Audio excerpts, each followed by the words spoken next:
Hello viewers, I welcome you on Pathfinders by Unacademy YouTube channel. दोस्तों, आपको screen पर मैं इलेक्ट्रॉनिक सेक्टर के बारे में कुछ डेटा प्रस्तुत कर रहा हूं। अगर आप देखिएगा, इलेक्ट्रॉनिक सेक्टर का प्रोडक्शन लास्ट फाइनेंशियल ईयर में लगभग 9,52,000 करोड़ का हुआ था। और आप देख सकते हैं जिस रेट से ये बढ़ रहा है, इट इज इनक्रेडिबल। 2021-22 में मात्र 6,40,810 करोड़ का इलेक्ट्रॉनिक गुड्स इंडिया ने प्रोड्यूस किया, जो लगभग 1.5 गुना बढ़कर अब 9,52,000 करोड़ पे आ चुका है। जब भी मैं इस तरीके की डेटा किसी के सामने कहता हूं तो वो बोलता है कि इसमें क्या बड़ी बात हो गई। इनफैक्ट इंडिया तो क्या करता है, इलेक्ट्रॉनिक चीजें बनाता है, लेकिन वो तो केवल असेंबल करता है, छोटे छोटे चीज बाहर से खरीद के उसको जोड़ जाड़ कर फिर हम कहते हैं कि वाह भाई वाह, इंडिया तो इलेक्ट्रॉनिक सेक्टर में काफी आगे बढ़ रहा है। लेकिन हम ये भूल रहे हैं कि अब भारत केवल असेंबली ही नहीं करता है, रादर भारत अब अपने चीजों को बनाने जा रहा है। इनफैक्ट दोस्तों, लास्ट मंथ मैंने आपको बताया था कि किस तरीके से भारत पहली बार इलेक्ट्रॉनिक सेक्टर में यूज किए जाने वाले जो कंपोनेंट्स हैं वो पहली बार अपने इतिहास में चाइना जैसे मैन्युफैक्चरिंग पावर हाउस को भेजा था। ये बताता है कि कैसे भारत आज सिंपली असेंबली से हटकर जो बुनियादी इलेक्ट्रॉनिक सेक्टर की जरूरतें हैं, जो कंपोनेंट्स हैं, इन सभी चीजों को भी बनाने का प्रयास कर रहा है। और इसी इलेक्ट्रॉनिक सेक्टर में वैल्यू एडिशन को कैसे बढ़ाया जाए, कैसे इंडिजिनस इलेक्ट्रॉनिक कंपोनेंट्स को बनाया जाए और असेंबली से आगे बढ़कर कैसे भारत को रियली इलेक्ट्रॉनिक सेक्टर में आत्मनिर्भर बनाया जाए, इसके लिए अभी तक का भारत का सबसे ऐतिहासिक और सबसे बड़ा इनिशिएटिव भारत सरकार की जो कैबिनेट है उसने अप्रूवल दे दिया है। It is 23,000 crore E parts production scheme. दोस्तों, तो ये एक नया पीएलआई स्कीम है जो इलेक्ट्रॉनिक कंपोनेंट्स के ऊपर फोकस किया जाएगा, जिसके बेसिस पे कैबिनेट ने 23,000 करोड़ का अप्रूवल भी दे दिया है। तो दोस्तों, खबर क्या आ रही है, आप देख सकते हैं कि जो केंद्र सरकार की कैबिनेट है उसने इलेक्ट्रॉनिक कंपोनेंट मैन्युफैक्चरिंग स्कीम के लिए एक PLI production linked incentive scheme का अप्रूवल दिया है। और इसमें भारत सरकार टोटल फंडिंग लगभग 23,000 करोड़ का देने जा रही है। दोस्तों, आप इसके नाम में ही देख सकते हो, इलेक्ट्रॉनिक कंपोनेंट मैन्युफैक्चरिंग स्कीम। मैं इसका वही बात कह रहा था कि अगर इंडिया में एप्पल के स्मार्टफोन बन रहे हैं, लेकिन एप्पल स्मार्टफोन में यूज किए जाने वाले जो कंपोनेंट्स हैं वो हमेशा से भारत पहले बाहर से मंगाता था, उसको असेंबल करता था। लेकिन अब ऐसा नहीं होने जा रहा है, रादर अब इलेक्ट्रॉनिक गुड्स में जितने भी कंपोनेंट्स यूज किए जाते हैं वो सब भारत में ही बनेंगे। और इसके लिए एक पीएलआई स्कीम को लॉन्च किया गया है। और दोस्तों, आप जानकर हैरान हो जाएंगे कि ये जो पीएलआई स्कीम है ये एक नॉर्मल पीएलआई स्कीम नहीं है। इसमें इतने सारे बेनिफिट्स दिए गए हैं मैन्युफैक्चरर्स को कि ऐसा बेनिफिट कहीं भी और आपको देखने को नहीं मिलेगा। वो बेनिफिट्स क्या हैं इसके बारे में भी मैं बात करूंगा। बट कुछ कंपोनेंट्स जो बहुत ज्यादा जरूरी हैं इलेक्ट्रॉनिक सेक्टर के लिए, उसमें रेसिस्टर हो गया जो इलेक्ट्रिक चार्ज को रेसिस्ट करता है, कैपेसिटर जो एनर्जी सप्लाई करता है, सेंसर जो डिटेक्ट करता है फॉर एग्जांपल टच स्क्रीन, और इंडक्टर जो एनर्जी को स्टोर करता है मैग्नेटिक कॉइल्स में। तो ये जितने भी दोस्तों इलेक्ट्रॉनिक कंपोनेंट्स हैं ये सब इस समय बाहर से आते हैं। मोस्टली आपको पता है कि ये चाइना से आता है और इसी की वजह से हमारा चाइना के साथ काफी ज्यादा डिपेंडेंस है और ट्रेड डेफिसिट भी है। ऑलरेडी भारत सरकार इलेक्ट्रॉनिक सेक्टर को आगे बढ़ाने के लिए बहुत सारे स्कीम लॉन्च किया है। इनफैक्ट अगर मैं पीएलआई स्कीम की बात करूं तो ऑलरेडी इस समय PLI scheme large scale electronic manufacturing के लिए है, जिसमें स्मार्टफोन्स को बनाया जा रहा है। फिर पीएलआई स्कीम आपका हार्डवेयर के लिए है। फिर पीएलआई स्कीम जो 2019 में लॉन्च किया गया था वो है सेमीकंडक्टर के लिए।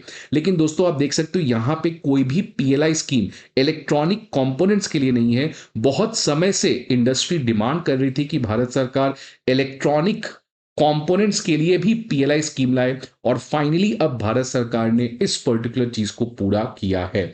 और जिस तरीके से हमारे दोस्तों इलेक्ट्रॉनिक सेक्टर आगे बढ़ रहा है और जिस तरीके का जियो पॉलिटिक्स आज इमर्ज कर रहा है, all the countries which are facing Chinese aggression वो भारत के साथ अपने डिपेंडेंस को बढ़ाना चाहते हैं। और इनफैक्ट इसी इलेक्ट्रॉनिक कंपोनेंट की इस समय दुनिया की एक बहुत बड़ी कंपनी जो जापानीज कंपनी है मुराता, जो कैपेसिटर्स को बनाती है, ये अब उसने फैसला लिया है कि भारत में जल्द ही एक कैपेसिटर मैन्युफैक्चरिंग प्लांट को एस्टैब्लिश करने जा रही है।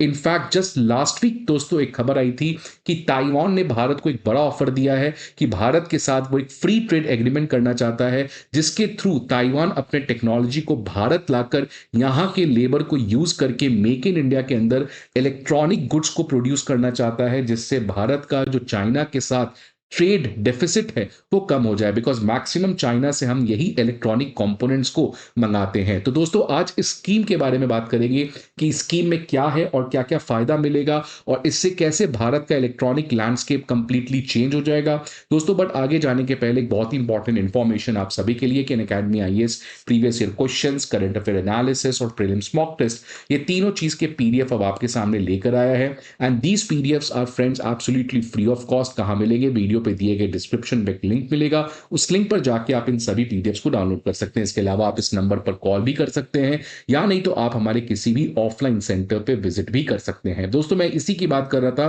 कि इसी पीएलआई स्कीम की बहुत समय से इंतजार थी, बिकॉज सेमीकंडक्टर के लिए ऑलरेडी भारत सरकार ने पीएलआई लॉन्च कर दिया था, हार्डवेयर के लिए लॉन्च कर दिया था, लार्ज स्केल इलेक्ट्रॉनिक मैन्युफैक्चरिंग के लिए लॉन्च कर दिया था, लेकिन जो इलेक्ट्रॉनिक कंपोनेंट्स है, जो किसी भी इलेक्ट्रॉनिक गुड्स का बुनियादी चीज है अपार्ट फ्रॉम सेमीकंडक्टर, वो चाहे इंसुलेटर्स हो गया, कैपेसिटर्स हो गया, रेसिस्टर्स हो गया, उसके लिए कोई भी पीएलआई स्कीम नहीं था। ये जो पीएलआई स्कीम है ये आने वाले 6 साल के लिए रहेगा और इसमें उन्हीं passive component ecosystem which simply means electronic components which are non semiconductors, उनके ऊपर फोकस किया जाएगा और कैसे भारत में डोमेस्टिक वैल्यू एडिशन को बढ़ाया जाए और भारत की कंपनीज को ग्लोबल वैल्यू चेन्स पे इंटीग्रेट किया जाए, इसके ऊपर फोकस होने जा रहा है। दोस्तों इसकी मैं बात कर रहा हूं, ये बहुत ही इंपॉर्टेंट चीज ध्यान समझिएगा कि आपको शायद पीएलआई स्कीम के बारे में बेसिक्स ऑलरेडी पता है, बट इसमें पीएलआई स्कीम से कई गुना ज्यादा बेनिफिट दिया जा रहा है। अगर मैं कोई नॉर्मल पीएलआई स्कीम्स की बात करूं, इसमें सबसे पहला, कोई भी इलेक्ट्रॉनिक कंपोनेंट मैन्युफैक्चरर अगर इंडिया में फैक्ट्री ओपन करती है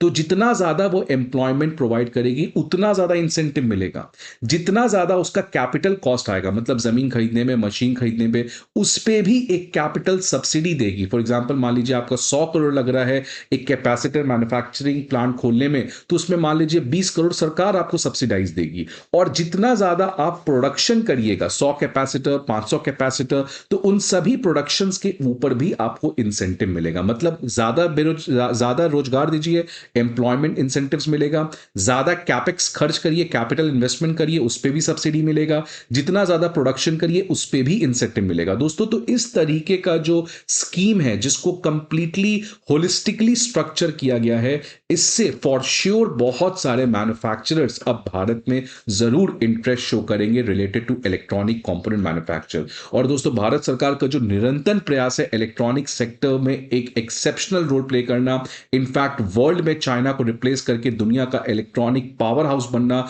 और ये इनफैक्ट उस रास्ते पे हम जा भी रहे हैं। अगर पिछले 10 साल में देखिएगा तो हमारा जो इलेक्ट्रॉनिक सेक्टर है वो लगभग 5 गुना से बढ़ा है।